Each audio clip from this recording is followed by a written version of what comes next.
Welcome to this Danish English special report on politics, harassment, threats in local election. From town halls to private homes, Danish democracy is under quiet siege. More and more local politicians say they have been the target of physical threats, hate mail, and harassment. What started out as the occasional frustrated message has turned into a persistent intimidation campaign that could silence voices and deter future candidates. From the terrifying experiences of mayors and council members to the national response meant to protect democracy, we explore the growing threat against local leaders in this Danish-InfoNews TV special report. Threats and harassment cast a shadow over Danish local politics. You ought to be dead. Experts warn that democracy may suffer as a result of the increasing attacks, threats, and abuse of politicians. An alarming trend has surfaced as Denmark gets ready for municipal and regional elections. More local politicians are speaking out about the personal attacks, harassment, and intimidation that now permeates public life. What started out as the occasional irate email has turned into persistent abuse that occurs online, in public spaces, and even at the homes of politicians. Political leaders and researchers caution that the trend could discourage people from running for office, thereby undermining the fundamental basis of democratic participation. You ought to be dead. According to Brian Nielsen, a city councillor for Thy Borgerlige in Tisted municipality, having thick skin is necessary to be a politician. He has been publicly called a racist and Nazi during his term, received death threats via text and email, and endured verbal abuse while running for office. They shout that I should be dead and that I'm not worth the air I breathe, says Nielsen. The attacks intensify as his family is caught in the crossfire. People occasionally yell the most offensive things when we distribute flyers. They will say, "My child shouldn't even be alive," when I tell them I have my kids with me. An egg in the window, domestic fear. Karina Juel Nielsen, a candidate for the Socialist People's Party SF in Herning, describes how an unexpected egg splattered across her family's window, transforming a peaceful evening into a terrifying one. "We have never experienced anything like that in our 24 years here," she says. "With so many photos of me and SF on our cars, it's hard to avoid making connections." Although she admitted to being genuinely afraid the next day, she told the police about the incident. "When I was alone at home, I had a feeling that someone was watching me. It was highly unpleasant." More abuse occurs during campaigns. In the most recent municipal election, 45% of candidates reported experiencing harassment, threats, or vandalism, according to the Danish Institutes for Human Rights.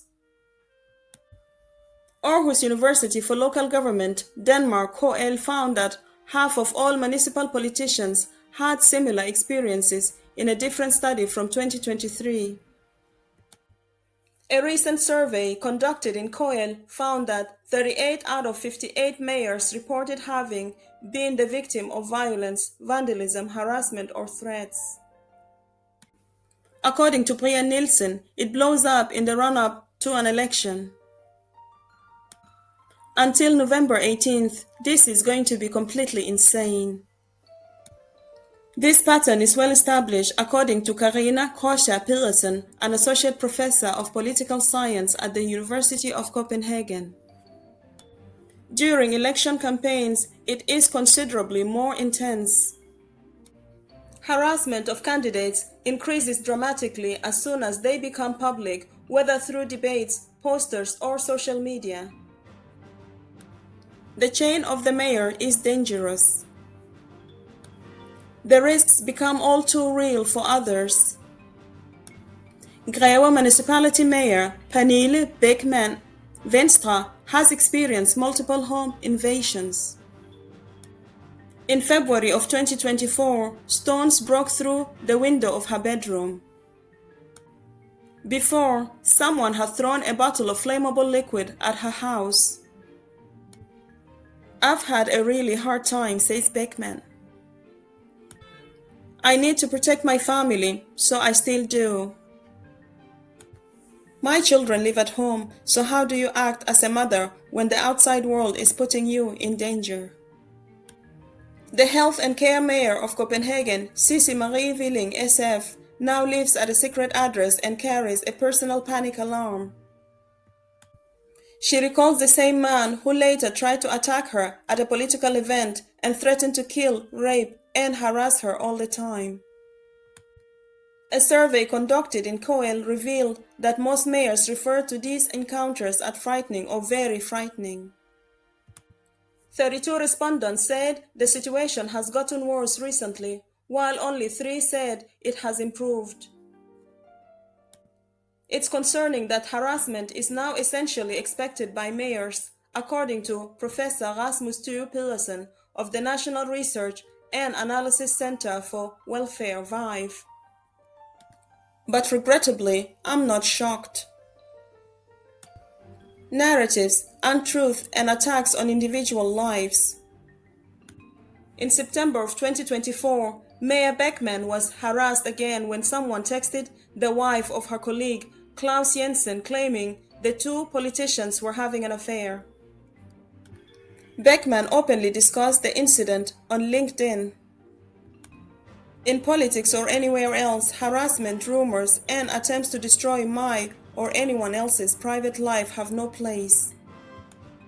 When spouses receive such messages, they become suspicious and doubtful, which harms innocent families and children.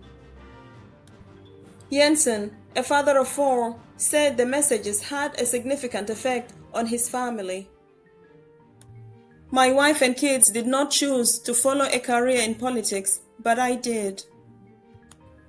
Even if you disagree with me, do not disparage my family. Political opposition shouldn't be the source of doubt, which is what it is. I feel safest with my family. Consequences for democracy. The cost, according to experts, extends beyond individual hardship. Some people choose not to enter politics at all, and others leave early, Karina Korsha Pedersen said. It is especially troubling that potential future candidates are disheartened. That determines who will eventually speak for us and who is willing to speak up. KL, Danish regions, and several ministries released a guide titled Safety in the Election Campaign, Prevention and Management of Harassment and Threats Against Election Candidates to address the problem. The guide includes helpful prevention and response tactics such as where to find support and how to handle threats both online and in person. According to the guide, our democracy depends on engaged citizens' willingness to run for office and make a difference.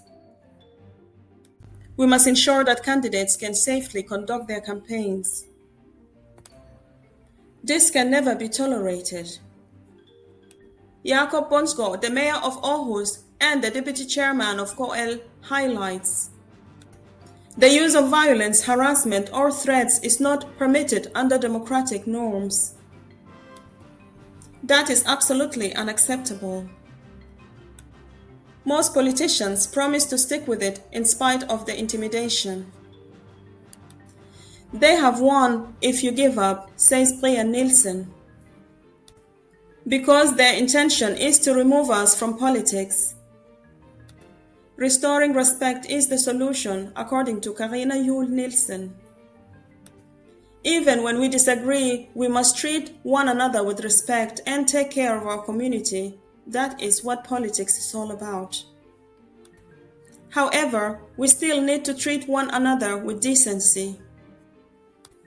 Democracy thrives on dialogue, but dialogue is in danger. The rise in threats, harassment, and intimidation against Danish politicians challenges the very foundation of civic participation. We at Danish-InfoNews TV think that bringing attention to these problems is the first step in making changes. Keeping people informed, involved, and in control is our goal, even when democracy is under pressure. Stay informed. Stay engaged. Subscribe to Danish-InfoNews TV for in-depth reports, exclusive interviews, and verified stories that matters.